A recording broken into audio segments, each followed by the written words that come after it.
Hey guys, welcome back to the channel. Today we have another Millennium Falcon. I know I do a lot of Millennium Falcons, but I haven't done this one, so it's kind of a review and build of it. This is the Revell Millennium Falcon. This is the small one, and they're 241 scale. Has 20 parts. It's about 100 millimeters long. I believe this is Revell of Germany's version of it. So I went ahead and opened up the box. Kind of gives you a little bit of a peek at the completed model here. Not much more to the box. Let's take a look at the actual model. Like I said, I opened it up and I've already cut free the main body of it. As you can see, it's very similar in size to the Bandai 1/350 scale, I believe. So I'm not sure if that 241 scale is very accurate. I have an old Bandai. I've done Bandai small one, the 1/350. I've done several of these. This is one that kind of broke apart, and you can tell it's kind of good with the ringers. Just use it for a size comparison and some of the detail of it. As you can see, not much different in size. This is almost exactly 4 inches long. This one's maybe 4.5, not even 4.5 inches long.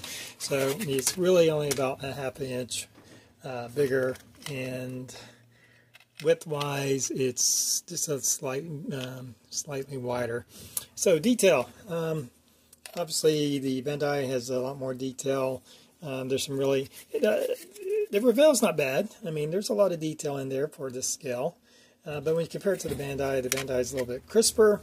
And then there are some areas where it's quite noticeable. If you look on the back of this tube that runs to the cockpit, a lot more raised detail, very little here.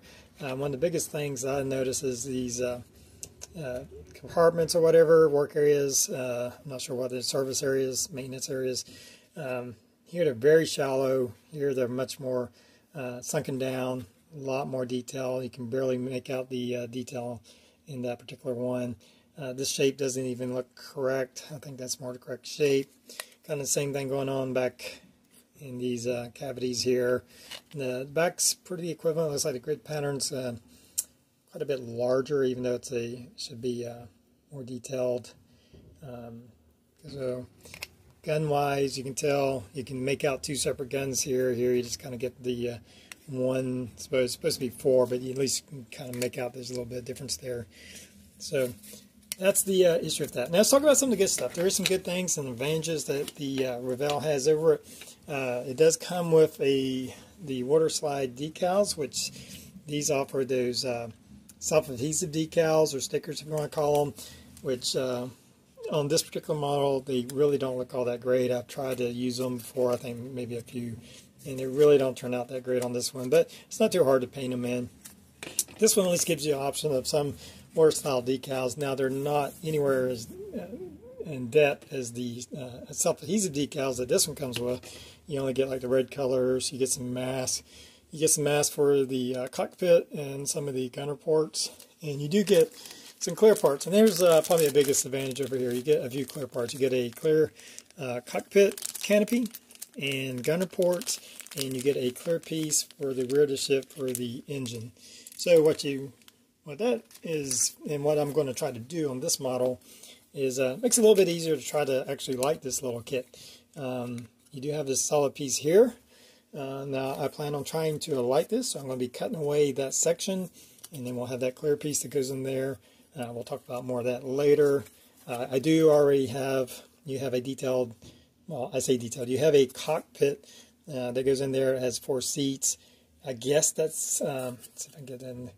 There's some empty seats in the back, and in the front there's kind of like some little bumps, I guess, representing the 2 people, where you could actually try to paint in some detail. That piece comes out. I just kind of put in there, look at that, to get an idea of what I could do with some lighting on that. Like I said, I'm going to try to do just some basic lighting. Not quite sure what I'm going to do with this. Not a whole lot of parts. We get the sidewalls, you get your radar dish, and you get these entry areas, I guess, that go here. Of course, you get a little display stand. Probably won't be using that. What I'd like to do is maybe incorporate this into some kind of diorama in the future. I won't be doing that on this build. This one's going to just be about trying to light the ship and paint it up and see how it turns out. And then maybe later on we'll incorporate it into a little Death Star, which I have some ideas, but I'm not real sure about that right now. Of course, they always give you really big, colorful instructions, pretty basic stuff. So anyway, so that's where we're going to get going. Like I said, we're going to have to figure out what light I'm going to do. I know to light this back engine part, which is the main thing I want to light. We'll have to cut away this section here. It shouldn't be too terribly hard. We'll have to cut away some of these connecting tabs. Not a big deal. We're going to be gluing this all together anyway. So we'll just get started then. All right, for the most part, I got the two halves together. The bottom half kind of have pretty much the outside around. There's a piece there, a couple pieces on the front, the body, and the sides. I've just cut away that one piece that was blocking our view there, and I just used my sprue cutters and cut like sections down, and then kind of peeled it off, and then took a sanding stick to kind of sand it away. So now we have our opening there, and everything else, top part, pretty much gonna leave the radar dish off, and it's kind of a weird, where'd it go? There's this weird connecting point to it, and kind of goes up high. So I may cut away that tab and just kind of glue it on there. We're going to leave it off for painting purposes, so I can paint this and get it detailed up. But first I'm just going to put probably a black primer coat, and then go over it with probably a white gray base coat, and go ahead and put that on. And once we get the base coat on, I'll start working on installing our lighting effects. Okay, so here I've put on a base coat, and I first did a black kind of primer coat over both halves of the ship, and then I made my own mixture kind of with some white and grays. It was kind of an off-white and a gray. I made my own mixture of paint and painted this color. So we got our base coat, pretty pleased with that. And here you can see I'm working on the lighting. I have a little bit of this LED tape, and this just comes in a big old roll like that.